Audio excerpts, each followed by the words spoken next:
بسم اللہ الرحمن الرحیم والعصر ان الانسان لفی خسر الا الذین آمنوا وعملوا الصالحات وتواصوا بالحق وتواصوا بالصبر۔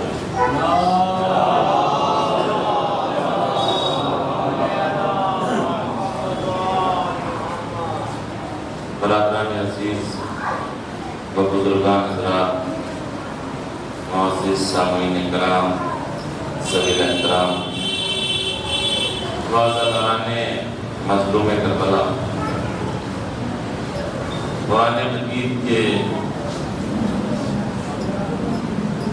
سوروں میں سے ایک مختصر سا سورہ جسے سورہ والعصر کے نام سے یاد کیا جاتا ہے،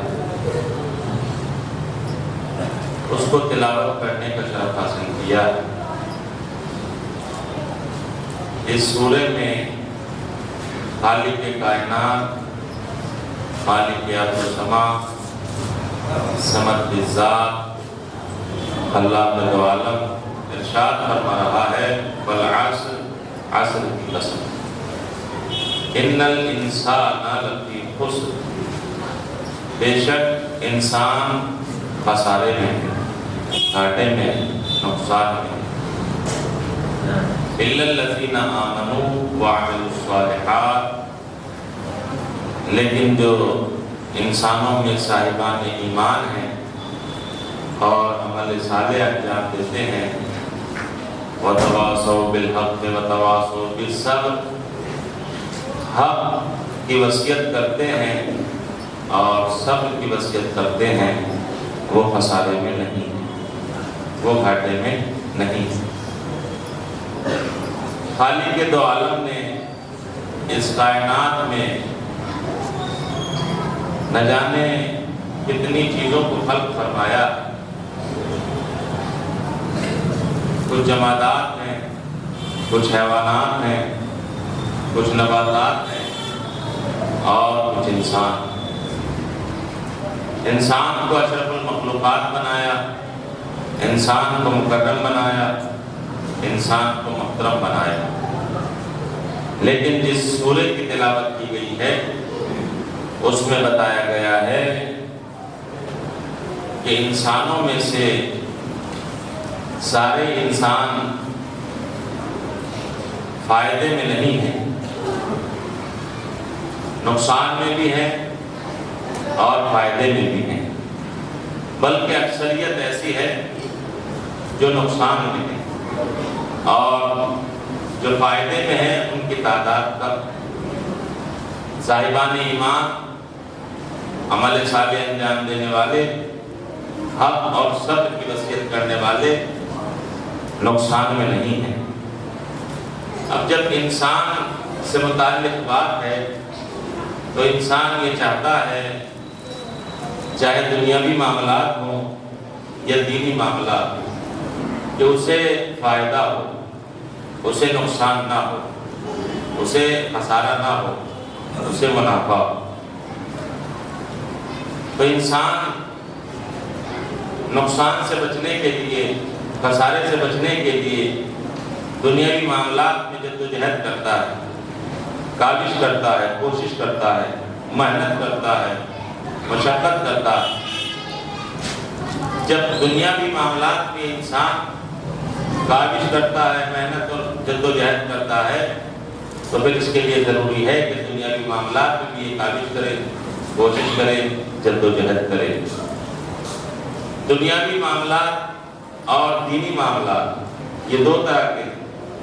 ہمارا جو بیان ہے آپ لوگوں کے لیے، جو کل آپ کے سامنے بیان کیا گیا تھا، اس سے متصل ہوتے ہوئے تاکہ ربط مل جائے، میں آپ کے سامنے ذکر کر دوں کہ انسان کے لیے قرآن ہدایت کی کتاب ہے۔ قرآن کے اندر فائدے کی چیزیں بھی ہیں اور نقصان کی چیزیں بھی ہیں۔ قرآن کے اندر عذاب کے بارے میں بتایا گیا ہے اور انعام کے بارے میں بتایا گیا ہے۔ قرآن کے اندر ہر خشک و تر موجود ہے، قرآن کے اندر ہر شے کا بیان پایا جاتا ہے۔ ہم چاہتے ہیں کہ ہم ہدایت یافتہ ہو جائیں۔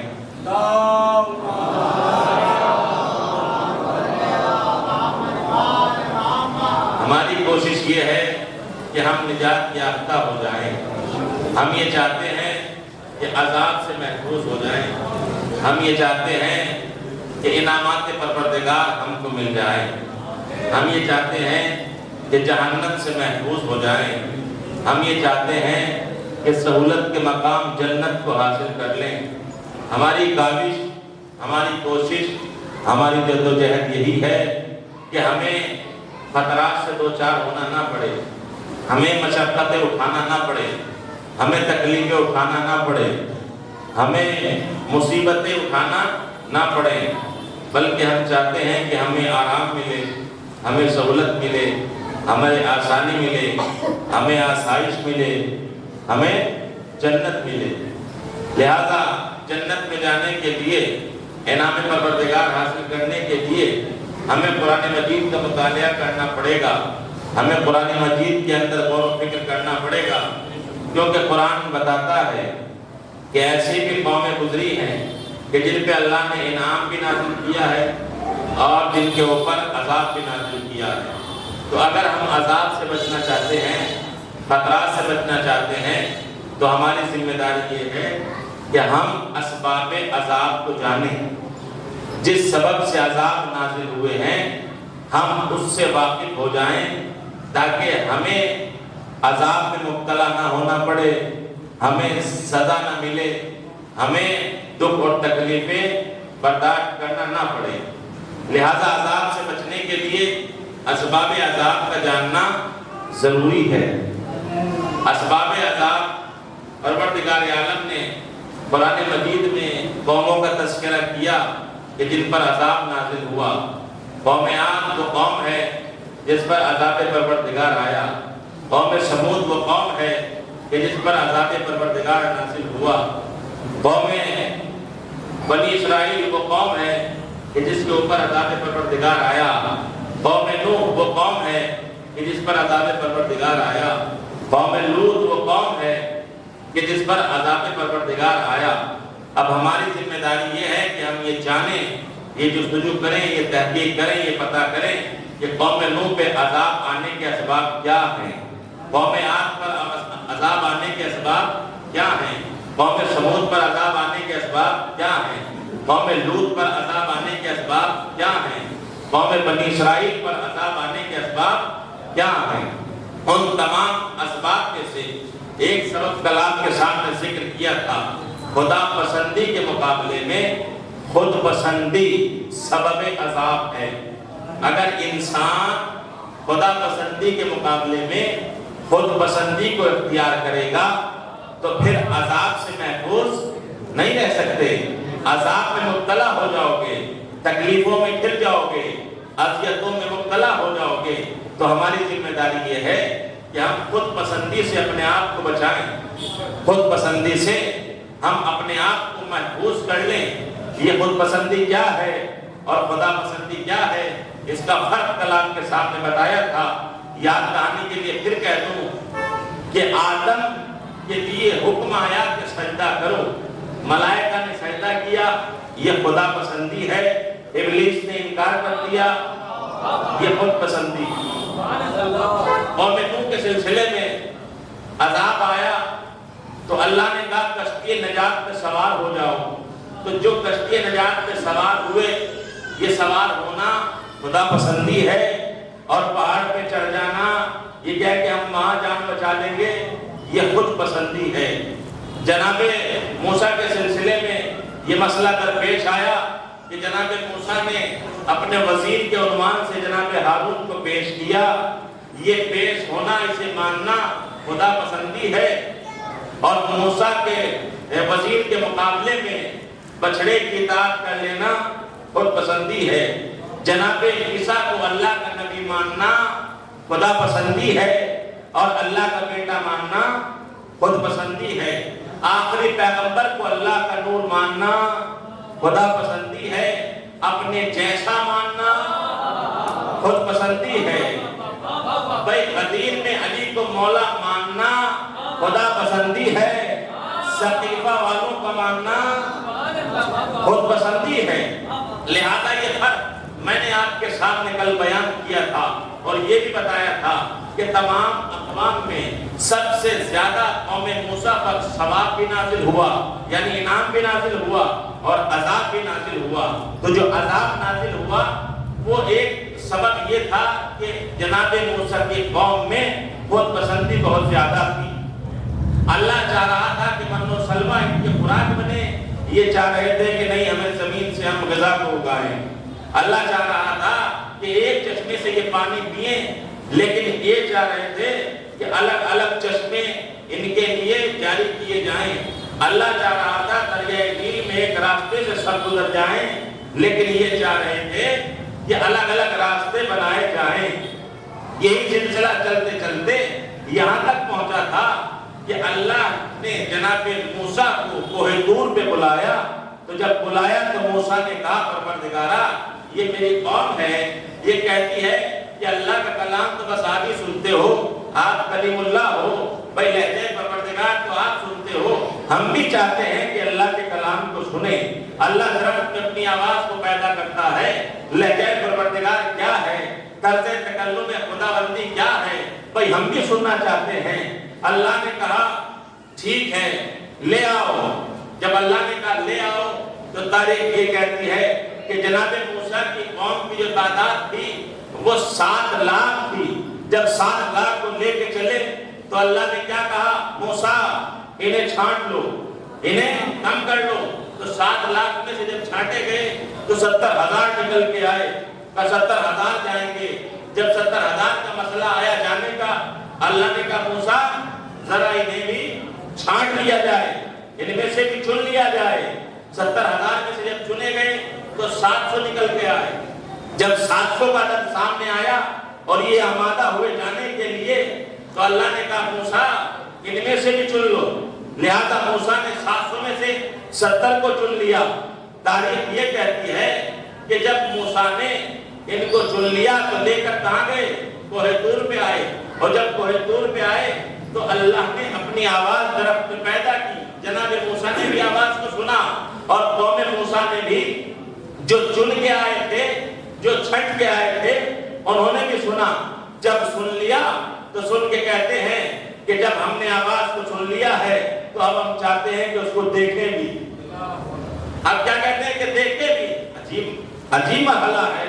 پہلے سننے کی درخواست کر رہے تھے، پہلے سننے کے بارے میں کہہ رہے تھے کہ آواز پروردگار سنیں گے، اور جب آواز سنا دی گئی تو کیا کہتے ہیں؟ نہیں اللہ کو دیکھیں گے، اللہ کو دیکھیں گے بھی۔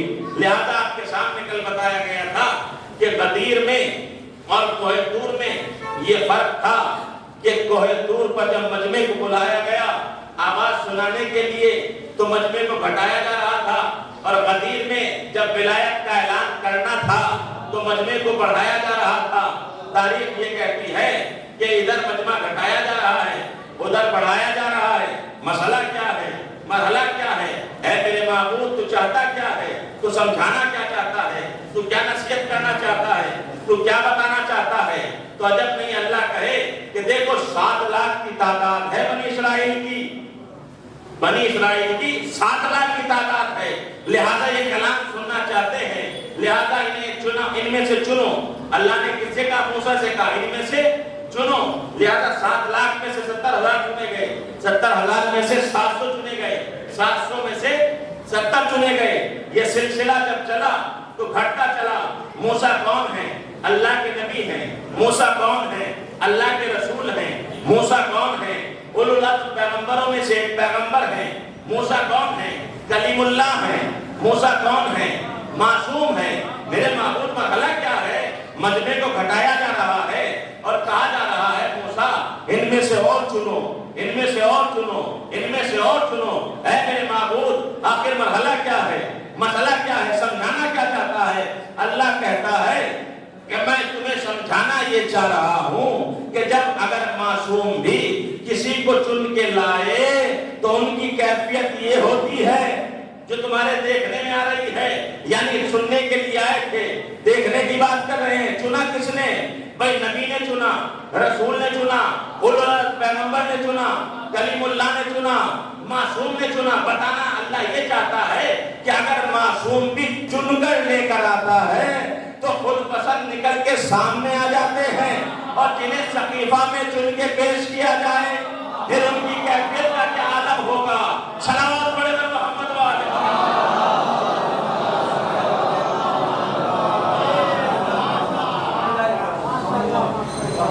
طور پر معصوم چن کے پیش کریں تو ان کی کیفیت یہ ہے کہ خود پسند، اور حدیث میں جو مسئلہ آپ کے سامنے پیش کیا گیا اس کے مقابل میں صحیفہ میں جنہیں چن کے پیش کیا جائے تو ان کی حالت کیا ہوگی؟ یہ لمحہ فکریہ ہے کہ اللہ نے غدیر میں مجمع کو اکٹھا کیا اس لیے تاکہ ولایت کا اعلان ہو۔ جو ولایت کا اعلان ہے یہ علی کی فضیلت نہیں ہے، موسیٰ کی فضیلت ہے۔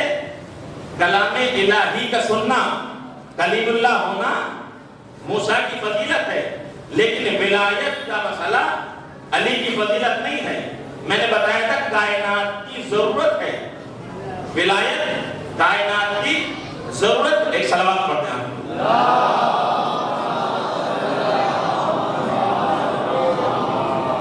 مل جل کے ایک مرتبہ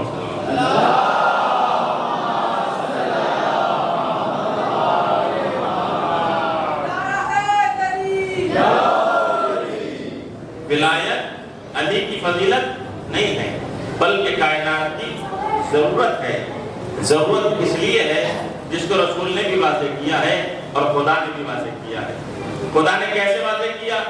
خدا نے بار بار اپنے حبیب کو حکم فرمایا، جب مدینے میں تھے تب بھی کہا، مدینے سے چلے تب بھی کہا، مکہ پہنچے تب بھی کیا کہا؟ میرے رسول ولایت کا اعلان کر دیجیے، میرے نبی ولایت کے معاملے کو پہنچا دیجیے، لیکن ابھی نبی پہنچا نہیں رہے ہیں۔ جب بار بار اللہ کی طرف سے پیغام آتا رہا اور نبی نہیں پہنچا رہے ہیں تو آخری حد کر کے جب واپس پلٹے تو غدیر قم میں بہت شدت کے ساتھ حکم آیا، جبرائیل امین نازل ہوئے، کیا کہتے ہیں؟ یا ایھا الرسول بلغ ما انزل الیک من ربک وان لم تفعل فما بلغت رسالتہ واللہ یعصمک من الناس۔ اے رسول پہنچا دیجیے اس پیغام کو جو تمہارے رب کی طرف سے تم پہ نازل ہو چکا ہے۔ اللہ کی طرف سے سختی کے ساتھ حکم آیا۔ سختی یہ آیت بتاتی ہے کہ اللہ نے جب بھی اپنے حبیب کو مخاطب کیا، کبھی طٰہٰ کہا، کبھی یاسین کہا، کبھی مزمل کہا، کبھی مدثر کہا، کبھی حبیب کہا، لیکن اب جب ولایت کا مسئلہ آیا تو اللہ نے کہا یا ایھا الرسول، اے رسول پہنچا دیجیے پیغام کو جو آپ پر نازل کیا جا چکا ہے۔ اگر یہ نہ پہنچایا تو گویا رسالت کا کوئی کام انجام نہیں دیا۔ اب مجھے بتائیں رسول نے کیا نماز نہیں پہنچائی، روزہ نہیں پہنچایا، حج نہیں پہنچایا، خمس کا مسئلہ نہیں پہنچایا، زکوٰۃ کا حکم نہیں پہنچایا، جہاد کا مسئلہ نہیں پہنچایا، امر بالمعروف نہی عن المنکر نہیں پہنچایا، سب چیز پہنچایا۔ تو نماز کیا ہے، روزہ کیا ہے، حج کیا ہے، زکوٰۃ کیا ہے، خمس کیا ہے؟ کا نماز رسالت ہے، روزہ رسالت ہے، حج رسالت ہے، زکوٰۃ رسالت ہے، خمس رسالت ہے، امر بالمعروف رسالت ہے، نہی عن المنکر رسالت ہے، والدین کا احترام رسالت ہے، ایک دوسرے سے ملاقات رسالت ہے، عائل و اقربا کا دھیان رکھنا رسالت ہے، مظلوم کی حمایت کرنا رسالت ہے، ظالم کے خلاف کھڑے ہو جانا رسالت ہے۔ لہذا جب یہ ساری چیزیں رسالت ہیں، اللہ کہہ رہا ہے اگر ولایت نہ پہنچائی تو نماز بیکار، روزہ بیکار، حج بیکار، خمس بیکار، یعنی جہاد کا حکم بیکار ہے۔ آپ کو پہنچانا ہے ولایت علی کو، آپ کو پہنچانا ہے علی کی مولائیت کا اعلان کرنا ہے۔ لہذا شدت بتا رہی ہے کہ اللہ نے کہا اگر آپ نے یہ نہ پہنچایا تو پھر کچھ نہ پہنچایا۔ اب رسالت جتنی بھی تھی، یعنی نبی کی جتنی بھی حیات تھی، جتنی بھی قربانیاں تھی، جتنے بھی مسائل تھے، جتنے بھی معاملات تھے، اللہ نے کہہ دیا اگر ولایت نہ پہنچائی تو ماضی میں جو آپ نے ذمہ داری ادا کی ہیں، آپ نے جو قربانیاں اٹھائی ہیں، آپ نے جو مصیبتیں برداشت کی ہیں، گویا ایسا ہے کہ تم نے مصیبتیں نہیں اٹھائی، ایسا ہے جیسے پیغامات نہیں پہنچائے، ایسا ہے جیسے دین نہ پہنچایا ہو۔ اب بہت ساری ذمہ داری ہے۔ اب نبی نے مجمع کو روک کے اعلان کر دیا، من کنت مولا ہو فہذا علی المولا، جس کا میں مولا ہوں اس کا یہ علی مولا ہے۔ غدیر خم کے موقع پر علی کی ولایت کا اعلان پیغمبر نے کر دیا، اور جب کر دیا تو ایسے نہیں کیا بلکہ اللہ نے کہا واللہ یعصمک من الناس، میرے حبیب آپ ڈرنا نہیں، آپ کسی کے دباؤ میں نہ آنا، آپ پریشان نہ ہونا، اللہ تم کو لوگوں کے شر سے بچائے گا۔ بھئی میں کہتا ہوں اے اللہ کے نبی، یہ جتنے آپ کے ساتھ ہیں بھئی 1.25 لاکھ کا مجمع ہے، سارے حاجی ہیں، سارے نمازی ہیں، سارے پرہیزگار ہیں، سارے دین کے ماننے والے ہیں، سارے کعبہ سے حج کر کے آئے ہیں، سارے قرآن کے ماننے والے ہیں، سارے آپ کے بد نشین ہیں، سارے کلمہ گو ہیں، اس کے باوجود اللہ کیوں کہہ رہا ہے کہ لوگوں کے شر سے بچاؤں گا؟ اس کا مطلب یہ ہے کہ اللہ بتانا یہ چاہتا ہے یہ جو 1.25 لاکھ کا مجمع بیٹھا ہوا ہے یہ سارا خدا پسندی والا نہیں، خود پسندی والے بھی موجود ہیں۔ صلوات پڑھے اور محمد وآلہ۔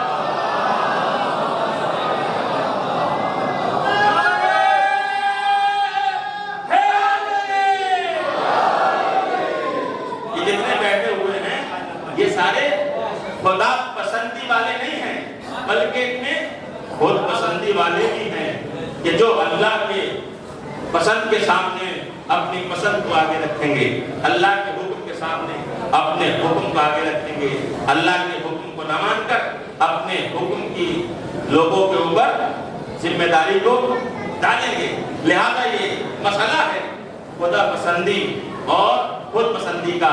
ایک بار اور صلوات پڑھ دیں آپ۔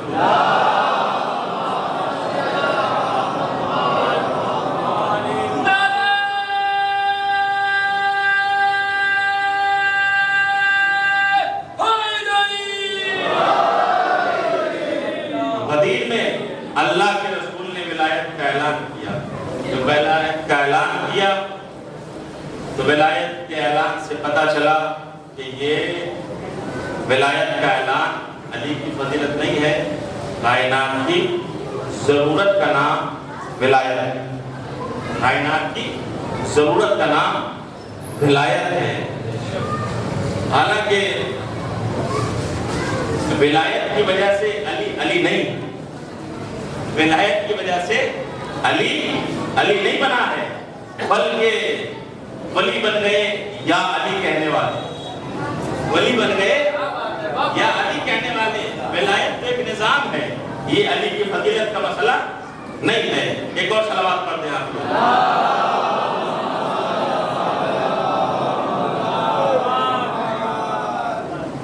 صحابہ کہاں اور کہاں آل احمد، کیونکہ یہ ولی بن گئے یا علی کہنے والے، اس سے ولایت کیا فضیلت بخشے گی کہ جس کا نام لینے والے ولی بن گئے۔ کیا بات ہے، واہ واہ واہ۔ آغاز شروس نے اس پہ ایک کلام کہا تھا کہ صحابہ کہاں اور کہاں آل احمد، کہاں لینے والے کہاں دینے والے۔ صحابہ کہاں اور کہاں آل احمد، صحابہ کہاں اور کہاں آل احمد، کہاں لینے والے اور کہاں دینے والے۔ ایک صلوات پڑھو۔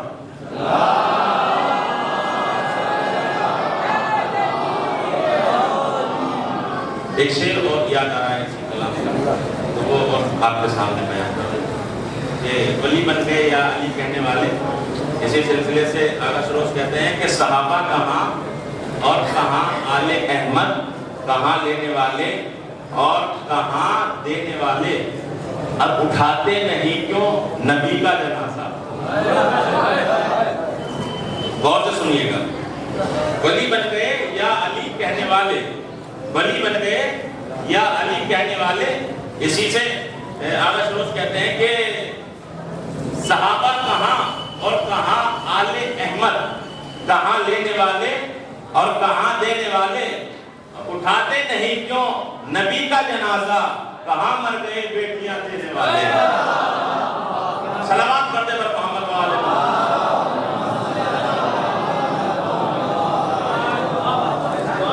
مل جل کے صلوات پڑھتے ہیں.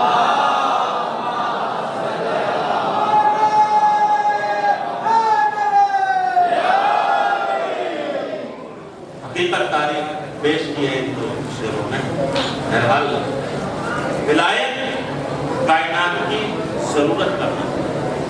ولایت علی کی فضیلت کا نام نہیں بلکہ کائنات کی ضرورت کا نام ہے. لہذا مجمع قدیر میں خدا پسند افراد بھی تھے اور خود پسند افراد بھی تھے. خدا پسند اور خود پسند والا مسئلہ کیونکہ جاری ہے اس لیے پہچان بتائی ہے خدا پسند افراد کی اور خود پسند افراد کی. دو پہچان ان میں سے ایک ہے کہ یہ ضد کرتے ہیں سننے کی. جو خود پسند افراد ہیں وہ سننے کی ضد کرتے ہیں. ایک تو صفت یہ ہے. دوسری یہ ہے کہ دیکھنے کی صفت کرتے ہیں کہ جب تک سنیں گے نہیں مانیں گے. جب تک دیکھیں گے نہیں مانیں گے. بنی اسرائیل موسیٰ سے کیا کر رہے تھے؟ بھئی جب تک ہم آواز نہیں سنیں گے اللہ کو نہیں مانیں گے.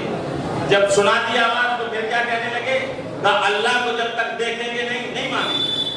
تو ان کے شناخت کی دو صفتیں ہیں. ایک ان کی عادت یہ ہے کہ یہ سنتے اور دوسری عادت یہ ہے کہ دیکھنے کے لیے کہتے ہیں. سننے کے لیے بھی کہتے ہیں دیکھنے کے لیے بھی کہتے ہیں.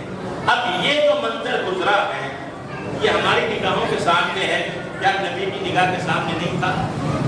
سوال یہ ہے کہ یہ منظر قوم موسیٰ کا ہماری نگاہوں کے سامنے ہے. کیا نبی کی نگاہوں کے سامنے نہیں تھا؟ نہیں, نبی کی نگاہ کے سامنے بدرجہ اولا تھا. کیونکہ قرآن نبی پہ نازل ہو رہا ہے. چاہے وہ عذاب والا مسئلہ ہو, چاہے وہ ثواب والا مسئلہ ہو, چاہے وہ عبادت والا مسئلہ ہو, چاہے وہ زکات والا مسئلہ ہو. جتنے بھی مسائل ہیں, جتنے بھی قانون ہیں, جتنے بھی آئین و دستورات ہیں, وہ سارے نبی پہ نازل ہو رہے ہیں. تو نبی کی نگاہ سے جو گزر رہا ہے کہ جو خود پسند افراد ہیں ان کی عادت یہ ہوتی ہے کہ وہ ضد کرتے ہیں سننے کی, وہ ضد کرتے ہیں دیکھنے کی. شاید یہی وجہ ہو کہ رسول نے کہا من کن تو مولا سن لو, اور ہاتھوں سے بلند کر کے کہا ہو لو دیکھ. من کن تو مولا کہہ کے سنایا اور اٹھا کے دکھایا تاکہ ان کی ضد ختم ہو جائے. لیکن سنا بھی دیا گیا اور دکھا بھی دیا گیا, ان کی ضد ختم نہیں ہوئی. پھر بھی یہ اپنی ضد پہ برقرار رہے. کہتے ہیں کہ دیکھیں گے. کیا کہتے ہیں؟ ان کی عادت کیا ہے؟ دیکھنے کی. حالانکہ اللہ کیا کہتا ہے؟ اللہ کہتا ہے یؤمنون بالغیب, غیب کو مانو. یہ کہتے ہیں دیکھ کے مانیں گے. اللہ کہتا ہے غیب کو مانو. یہ ساری چیزیں غیب کے دائرے میں آ رہی ہیں. اللہ کہہ رہا ہے غیب کو مانو, یہ کہہ رہے ہیں دیکھیں تو مانیں. اب مسئلہ ٹکرا گیا ہے خود پسندی والوں کا اور خدا پسندی کا. جب یہ دونوں مسئلے آپس میں ٹکرائے تو اللہ نے کہا کہ دیکھو اللہ خود پسندی کو دوست نہیں رکھتا, اللہ خدا پسندی کو دوست رکھتا ہے. اللہ خود پسند کو برداشت نہیں کرتا. اللہ اگر برداشت کرتا ہے تو خدا پسندی کو, اللہ کا حکم, اللہ کا قول, اللہ کا فرمان, اللہ کا حکم, بھائی اللہ اسی کو مانتا ہے جو اللہ کا قول ہے, جو اللہ کا فرمان ہے, جو اللہ کا حکم ہے. اگر اللہ خود پسندی کو حرام قرار نہ دیتا تو پھر کبھی خودکشی کو حرام نہ کہتا. اگر اللہ خود پسندی کو جائز نہ سمجھتا تو پھر اللہ خودکشی کو حرام نہ قرار دیتا. اللہ نے کہا خودکشی حرام ہے. یہ عجیب مسئلہ ہے. یہ اللہ کہہ رہا ہے جو غیب ہے اسے مانو. اللہ یہ چاہتا ہے کہ اگر کوئی اپنی مرضی سے اٹھے, اگر کوئی چاہتا ہے اپنی مرضی سے بیٹھے, اگر کوئی چاہتا ہے اپنی مرضی سے چلے, اگر کوئی چاہتا ہے اپنی مرضی سے عبادت کرے, تو اللہ اس بات کو پسند نہیں کرتا. اللہ تو یہ بھی پسند نہیں کرتا کہ کوئی انسان اگر مرے تو اپنی مرضی سے, تو اللہ نے خودکشی کو حرام قرار دے دیا اور یہ کہتے ہیں کہ خودکشی حرام ہے. خودکشی حرام کیوں ہے؟ خودکشی حرام اس لیے ہے کیونکہ خودکشی کرنے والا وہ شخص ہوتا ہے کہ جو یہ سمجھ لیتا ہے کہ سارے راستے اس کی طرف سے بند ہو گئے، یہ مایوس ہو جاتا ہے۔ لہذا جب مایوس ہو جاتا ہے تو پھر یہ ایک فیصلہ کرتا ہے کہ بس اپنے آپ کو ختم کر لیا جائے۔ اللہ اس بات کو پسند نہیں کرتا کہ کوئی انسان مرے تو اپنی مرضی سے مرے، بلکہ اللہ چاہتا ہے کہ اگر کوئی مر رہا ہے تو پھر وہ اللہ کی مرضی سے مرے۔ بھائی مرنے والے تو مرتے ہیں، سبھی کو ایک نہ ایک دن مرنا ہے۔ کل نفس ذائقۃ الموت، ہر نفس کو موت کا ذائقہ چکھنا ہے، لیکن کوئی ایکسیڈنٹ میں مر جاتا ہے، کوئی کسی حادثے میں مر جاتا ہے، کوئی ڈوب کے مر جاتا ہے، کوئی کسی طریقے سے مر جاتا ہے۔ مجھے بتائیں کبھی اللہ ناراضگی ظاہر کرتا ہے؟ کہ نہیں، لیکن جیسے انسان نے خودکشی کی تو اللہ نے اپنی رائے کا اظہار کر دیا کہ خودکشی جائز نہیں ہے۔ اللہ پسند ہی نہیں کرتا کہ کوئی اپنی مرضی سے مرے، تو جب اللہ کسی کے مرنے کو اپنی مرضی سے پسند نہیں کرتا تو پھر زندگی گزارنے کو اپنی مرضی سے کیسے پسند کرے گا؟ کسی کا اپنی مرضی سے زندگی گزارنا یہ اللہ کو کیسے پسند ہوگا؟ نہ اللہ کسی کی خود پسندی سے زندگی گزاری جائے اسے پسند کرتا ہے، نہ ہی اللہ کوئی اپنی مرضی سے خودکشی کر لے یعنی مر جائے، نہ اللہ اسے پسند کرتا ہے۔ جب یہ مسئلہ خودکشی کا آ گیا، مرضی سے مرنے کا آ گیا، تو جو علی کے دشمن ہیں، جو اہل بیت کے دشمن ہیں، جو آل رسول کے دشمن ہیں، وہ فوراً ایک سوال لا کے کھڑا کر دیتے ہیں کہ جب علی کو پتا تھا کہ ابن ملجم قتل کرے گا تو مسجد میں گئے کیوں؟ نوجوانوں کے لیے سوال اور اس کا جواب ہے کہ جب علی کو پتا تھا کہ مسجد میں ابن ملجم سو رہا ہے، اسے اٹھایا کیوں؟ علی جانتے تھے کہ یہ ضربت لگائے گا، یہ قتل کرے گا، یہ شہید کرے گا، تو پھر علی گئے کیوں؟ حسن کو پتا تھا کہ جودہ بنت اشد زہر دے گی تو اس سے عقد کیوں کیا؟ حسین کو پتا تھا کہ جب کربلا میں سب قتل کر دیے جائیں گے تو پھر حسین کربلا کیوں گئے؟ لمحہ فکریہ ہے، یہ اعتراض ہے، یہ سوال ہے۔ یعنی ارے ابن ملجم کو اٹھانا نعوذ باللہ مولا علی کا خودکشی کرنا ہے، جودہ بنت اشد سے شادی کرنا نعوذ باللہ خودکشی ہے، امام حسین کا اپنے پیروں سے چل کر کربلا جانا اور شہید ہونا، وہ کہنا چاہتا ہے نعوذ باللہ یہ خودکشی ہے۔ ایک صلوات پڑھیں آپ لوگ۔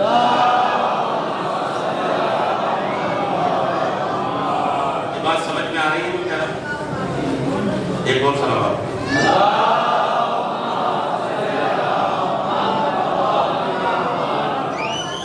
اللہ خدا پسندی کو دوست رکھتا ہے، خود پسندی کو دوست نہیں رکھتا۔ اگر کوئی انسان خودکشی کر رہا ہے تو اللہ اسے پسند نہیں کرتا۔ نہ کسی کا اپنی مرضی سے جینا اللہ پسند کرتا ہے، نہ کسی کا اپنی مرضی سے مرنا اللہ پسند کرتا ہے۔ اگر کوئی مرتا ہے اپنی مرضی سے، مرنا تو سب کو ہے، تو پھر اللہ کہتا ہے یہ خودکشی ہے، اور خودکشی حرام ہے۔ خودکشی حرام کیوں ہے؟ کیونکہ یہ خودکشی کرنے والا اللہ کی رحمت سے نا امید ہو گیا ہے، یہ مایوسی کا شکار ہو گیا ہے۔ لہذا اللہ نے کہا خودکشی حرام۔ اب موقع ملا، لوگوں کو موقع ملا، دشمنان اہل بیت کو موقع ملا۔ علی جانتے تھے مسجد میں شہادت ہوگی، حسن جانتے تھے جودہ بنت اشد زہر دے گی، حسین جانتے تھے کربلا میں قتل کر دیے جائیں گے، تو یہ تو ان کا جانا ہے اور قتل ہونا ہے، تو نعوذ باللہ وہ معترض کہتا ہے کہ یہ تو خودکشی ہے۔ جب جانتے ہیں تو جا کیوں رہے ہیں؟ اب اس کا جواب آپ تک پہنچانا ہے۔ لہذا جب علی کا مسئلہ آتا ہے، جب حسن کا مسئلہ آتا ہے، جب حسین کا مسئلہ آتا ہے، جب آل محمد کا مسئلہ آتا ہے، تو بڑے تیر کی طرح اعتراض آتے ہیں، بڑے تیر کی طرح سوالات آتے ہیں۔ لیکن اگر قرآن مجید کو پڑھیں اور قرآن مجید کا مطالعہ کریں اور کسی نبی سے متعلق یہ مسئلہ سامنے آ جائے تو اب کوئی اعتراض نہیں کرتا، اب کوئی سوال نہیں کرتا۔ بھائی نبی ابراہیم گزرے ہیں، نبی اسماعیل گزرے ہیں، ہاتھ میں چھری ہے، آنکھوں میں پٹی بنی ہوئی ہے، ایک نبی قتل کرنا چاہ رہا ہے، ایک نبی خود سے قتل ہونا چاہ رہا ہے۔ آج تک بتائیں کسی دشمن علی نے کہا ہو؟ آج تک بتائیں کسی دشمن اہل بیت نے کہا ہو کہ ابراہیم خودکشی کر رہے ہیں، اسماعیل خودکشی کر رہے ہیں؟ بھائی اللہ کے نبی کسی نے آپ کے سامنے کبھی آیا؟ میرے سامنے کبھی اعتراض نہیں آیا، لیکن جہاں علی کا مسئلہ آیا، جہاں حسن کا مسئلہ آیا، جہاں حسین کا مسئلہ آیا زبانیں کھلنے لگی، اعتراض ہونے لگے، احتجاج ہونے لگے، کہا یہ تو خودکشی ہے۔ علی نے خودکشی کی جب جانتے تھے تو گئے کیوں؟ حسن نے 14 بنت اشد سے شادی کیوں کی؟ حسین کربلا میں کیوں پہنچے ہیں جب پتا تھا کہ قتل کر دیے جائیں گے؟ لیکن قرآن اگر پڑھیں تو پڑھنے کے بعد غور کریں، تو غور کرنے کے بعد جب نبیوں کا مسئلہ سامنے آئے تو آج کسی کی زبان نہیں نکلتی، آج کسی کی زبان نہیں ہلتی۔ ایک نبی ہے جو قتل کرنے پہ آمادہ ہے، ایک نبی ہے جو قتل ہونے پہ آمادہ ہے، بھائی یہ بھی تو خودکشی ہو رہی ہے، یہ بھی تو خودکشی ہے۔ لیکن عزیزان گرامی یہ خودکشی نہیں ہے، نہ علی نے خودکشی کی، نہ حسن نے خودکشی کی، نہ حسین نے خودکشی کی، نہ اسماعیل خودکشی کر رہے ہیں، نہ ابراہیم قتل کر رہے ہیں۔ لہذا جواب کیا ہے؟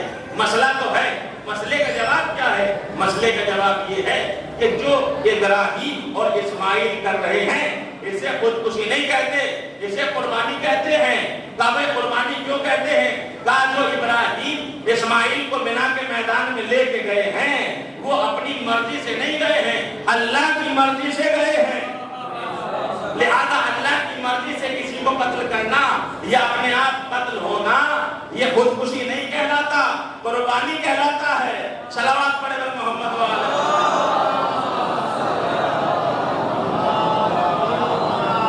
یہ مسئلہ خودکشی نہیں کہلاتا بلکہ قربانی کہلاتا ہے، اور قربانی وہ ہوتی ہے کہ جو حکم پروردگار کے تحت ہوتی ہے۔ اب علی نے قربانی پیش کی ہے، خودکشی نہیں کی ہے۔ حسن نے اپنی قربانی پیش کی ہے، خودکشی نہیں کی ہے۔ حسین نے کربلا میں قربانی پیش کی ہے، خودکشی نہیں کی ہے۔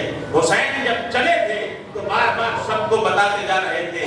حسین جب مدینے سے نکلے ہیں تو 1.5 لائن کا آپ کا خط ہے، آپ نے کہا جو میرے ساتھ آئے گا وہ مارا جائے گا، اور جو میرے ساتھ نہیں آئے گا تو کبھی زندگی میں آسودہ دن نہیں دیکھے گا۔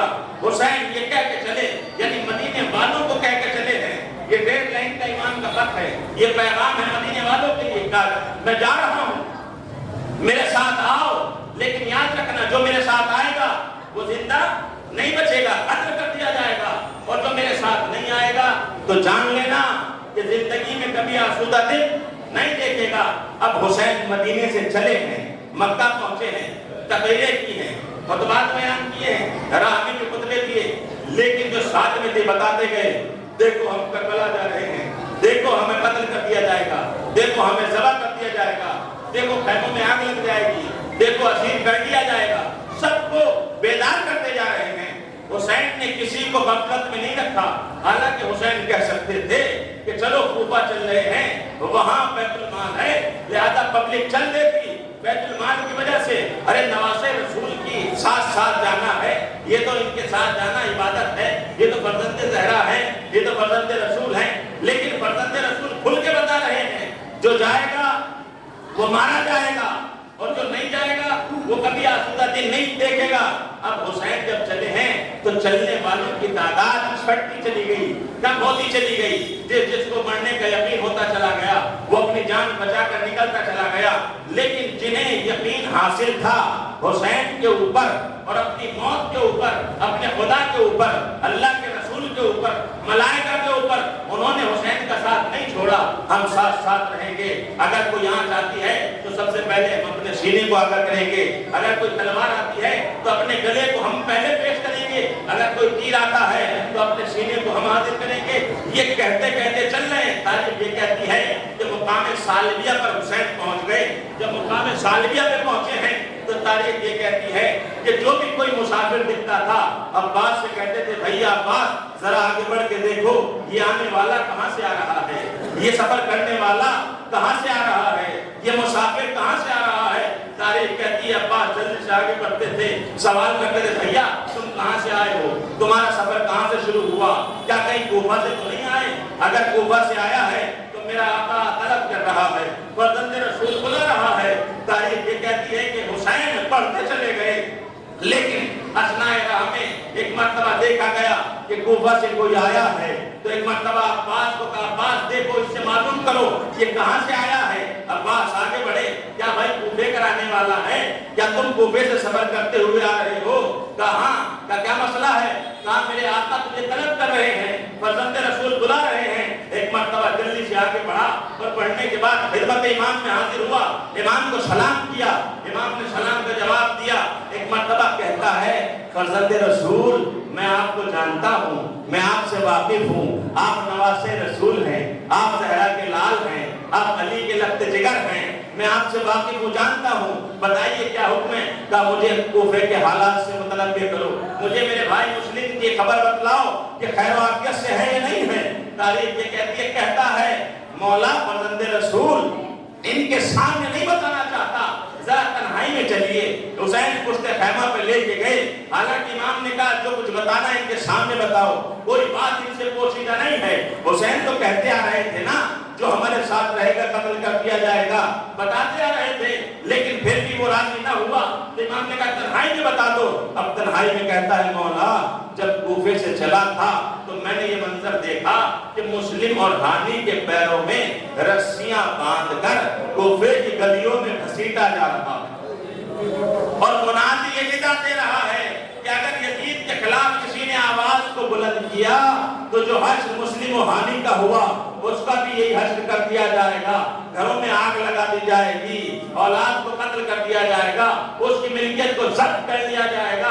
یہ کوفے کے حالات اچھے نہیں ہیں۔ امام نے کہا جو بات تو نے مجھ سے کہی ہے ان کے سامنے بھی بتلا دے۔ تاریخ کہتی ہے کہ امام کے حکم سے اس نے اس بات کو تمام عزیز و اقربا اور چاہنے والوں کے سامنے ذکر کر دی۔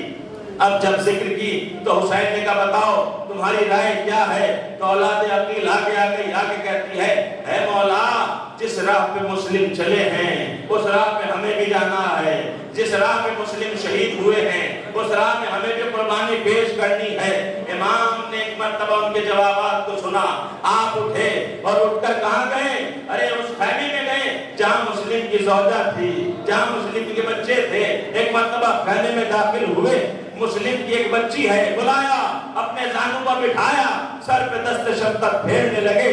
بچی کہنے لگی اے آقا ارے آپ تو ایسے دست شفقت پھیر رہے ہیں جیسے یتیموں کے سر پر پھیرا جاتا ہے۔ حسین نے ایک مرتبہ سینے سے لگا لیا، میری بچی ارے آج سے حسین کو اپنا بابا سمجھنا، اجرکم اللہ۔ ارے بیویوں کو پتا چلا مسلم قتل کر دیے گئے، ایک کو حرام بپا ہوا، لیکن عزیزو یہ قافلہ ارے کوفہ نہ جا کے کربلا چلا گیا، 10 محرم کو اپنی قربانیوں کو پیش کر دیا گیا، لیکن جب اسیر ہو کر یہ قافلہ ارے کوفے میں داخل ہو رہا تھا تو پشت ناقہ پر ارے مسلم کی چھوٹی سی بچی بیٹھی ہوئی تھی۔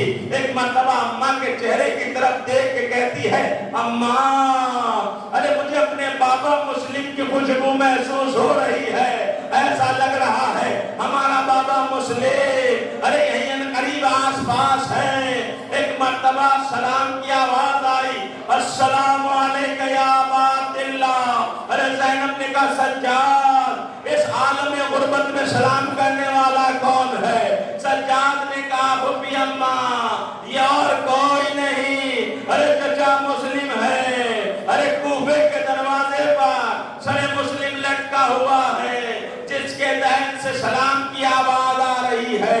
ارے واہ مسلمہ کہتے کہتے ارے اسیر جب دربار ابن زیاد میں داخل ہونے لگے تو تاریخ نے لکھا کہ ایک مرتبہ ایک سپاہی نے کہا سجاد کو دیکھ کر ارے ابھی ان قریب کچھ روز پہلے ارے بنی ہاشم کا ایک جوان آیا تھا، قیدی بنا کے لایا جا رہا تھا، لہذا ہاتھوں میں اس کی ہتھکڑیاں تھی، پیروں میں بیڑیاں تھی، کمر میں خاردار کمر میں لنگر تھا، گلے میں خاردار توپ تھا، لیکن آنے کی کیفیت یہ تھی کہ آواز میں ایک گرج تھی، ایک روب تھا، ارے چہرہ غصے سے تمتما رہا تھا اور گردن جو ہے تنی ہوئی تھی، سینہ پھولا ہوا تھا اور بازوؤں کی مچھلیاں ابھری ہوئی تھی، لہذا اس انداز سے آ رہا تھا اے جوان ارے تم بھی خاندانی بنی ہاشم سے تعلق رکھتے ہو لیکن تمہارے آنے کا انداز ایسا نہیں ہے۔